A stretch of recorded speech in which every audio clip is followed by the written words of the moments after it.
First habit for positive mental health 1 hour of physical activity. রোজ 1 ঘন্টার খেলাধুলা বা শরীরচর্চা মাস্ট। কি হয় খেলাধুলা বা শরীরচর্চা করলে? 4টি হ্যাপি হরমোন আছে, একসাথে তাদেরকে বলা হয় DOSE. D for dopamine, O for oxytocin, S for serotonin, E for endorphin. এই 4টি হ্যাপি হরমোন সিক্রিশন ভালো হয় যখন আমরা খেলাধুলো করি, শরীরচর্চা করি, নাচ করি বা অন্যান্য ফিজিক্যাল অ্যাক্টিভিটি করি।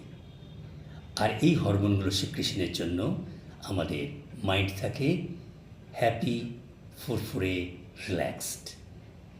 খেলাধুলা বা শরীরচর্চা করলে আমাদের কনফিডেন্স বাড়ে, আমাদের মধ্যে একটা সেন্স অফ অ্যাকমপ্লিশমেন্ট আসে যখন আমরা জিতি।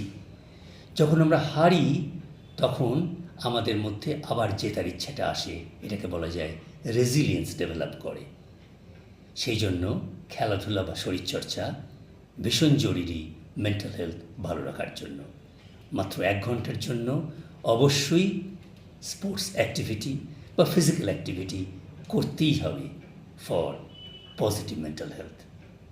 দেখা হচ্ছে পরের ভিডিওয়ে। Stay healthy.